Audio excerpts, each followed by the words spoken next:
did not discover the species existed until 1901. Also out here to the right side, that large black and white bird is called a saddle-billed stork. They can stand at about 5 feet tall. And the way to tell the difference between male and female saddle-billed storks is by the color of their eye. Females will have yellow eyes, while males will have darker eyes that are a brownish color. Looks like there's another saddle-billed stork out here to the left as well. Birds down there?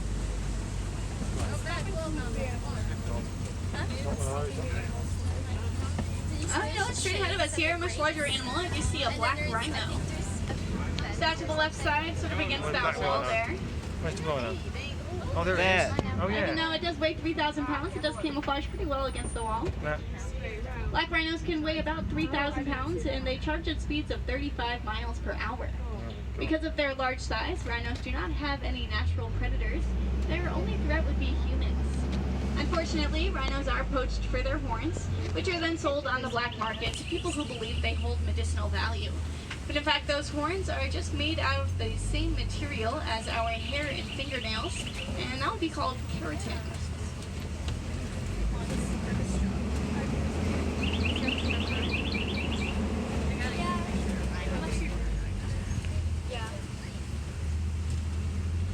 Heavily forested environments like these are a good reminder to us to make sure that we're always using paper responsibly. I'm sure that you've all heard the phrase reduce, reuse, recycle, but not everyone may realize that that is the order that we want to do those actions in. A lot of people do jump to recycling, which is wonderful, but we do want to make sure that we are reducing and reusing whenever we can, even before we get to that recycling step. We are now headed out of the forest and down to the Safi River. The river is usually a good place to look for animals, and especially on a warm day like today was. Hopefully we'll get it just as lucky down here.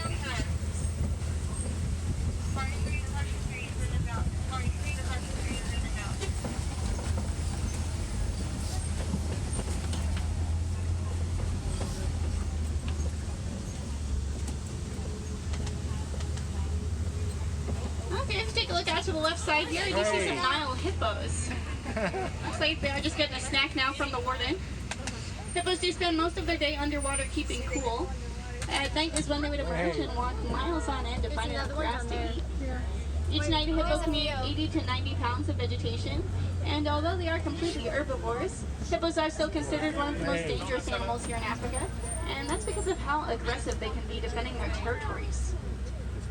One species that the hippo does happen to get along with is the pink-backed pelican, which are the large gray birds out here on the left side. Each one of those pelicans has a wingspan of about 8 feet, which is the same width as the canopy above our heads right now.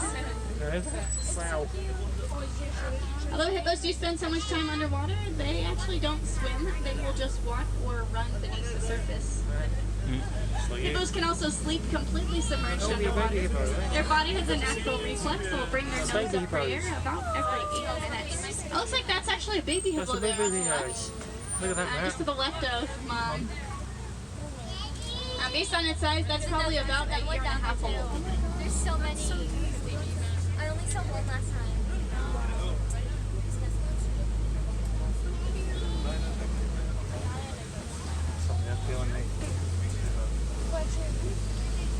Also out here to the left side, I do see some Nile crocodiles. Looks like one of them is sitting with its mouth open there. They do that to regulate their body temperature when they're basking in the sun. 1, 2, 3, 4, 5. God. The average length of a Nile crocodile is about 16 feet, although they could grow to be 20 feet long. That's the same length that an adult giraffe is at.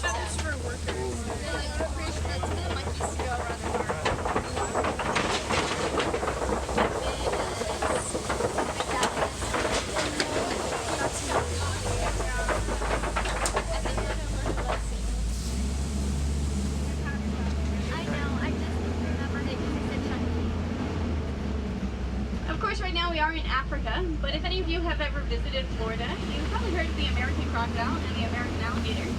Florida is the only place in the world where crocodiles and alligators can survive in the same habitat, and that would be in the Florida Everglades. The way to tell the difference between a crocodile and an alligator is by the shape of their snout. Crocodiles have more of a pointed nose, shaped like the letter V, while alligators have a rounded nose, shaped like the letter U. My favorite way to remember that is through the phrase, "See you later, alligator." "See you later" is a U-shaped nose for an alligator. We're now crossing over into my favorite part of the reserve, which is the savanna ecosystem. The savanna is home to many of Africa's most famous large mammals.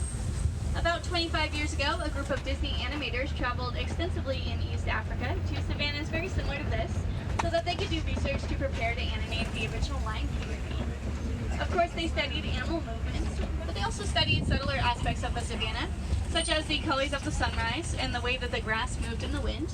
That way they could do justice to the scenery that we then got to see in that original Lion King movie.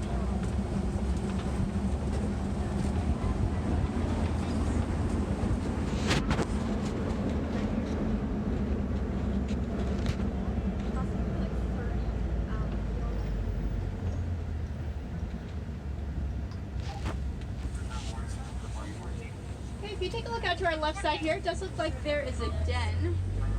Let's see if anyone's home right now. We'll get a closer look. It does look like there's a spotted hyena back there. Hyenas are not related to cats or dogs. They actually have their own classification called Hyenidae. My favorite fact about hyenas is that they live in a female-dominated society, where even the lowest-ranking female will still rank above the highest-ranking male in their social hierarchy. I'm going to ask you guys to turn off the flashes on your cameras. It's getting a little bit darker with the clouds here. We don't want to startle any of the animals.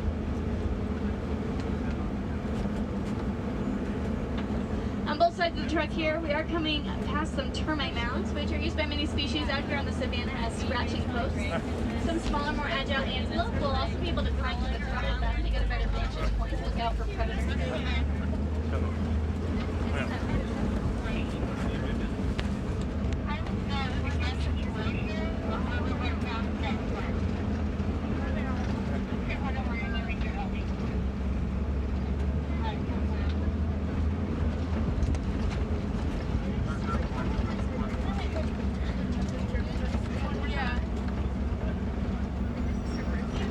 To our right side, sort of at the top of that grassland there, I am starting to see a partial herd of white-bearded wildebeest.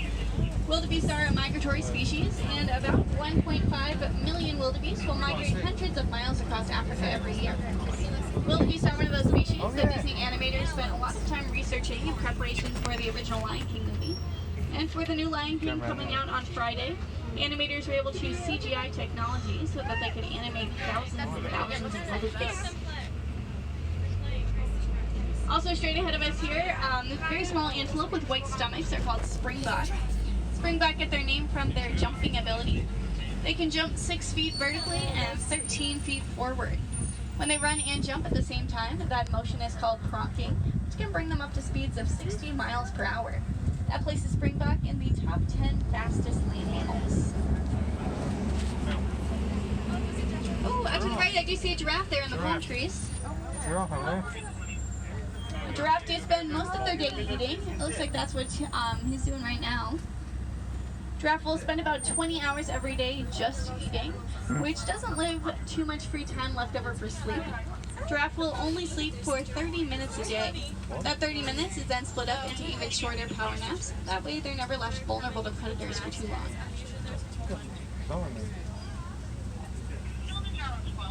Yeah. Seeing a couple more giraffe up here. These ones look like babies too. Oh, A bit smaller. When a giraffe is born, they're already 6 feet tall. But at their full adult height, they will reach 20 feet in the air. There's a baby out to the left. Oh look, baby one. Oh look. Well, that one out to our left is probably less than 6 months old. Wow. It's really tiny. I like it. These ones straight ahead of us are probably a little bit bigger than that one. These ones are still probably less than 1 year old though. That one's pretty. I like that one. As we come by more of these giraffe, try to get a look at their tongues. Their tongues can reach 18 inches long and they're the color purple. That purple color will protect their tongues from sunburn. Since giraffe do spend so much time out of the day eating, that's a lot of time that their tongue is exposed to the sun. So that purple color will give them just a little bit of extra protection. Oh yeah, down in the tree. Next to us, there's the tree. These ones are Maasai giraffe. I can tell because of their spot pattern. Their spots have jagged edges, which differentiates the Maasai giraffe from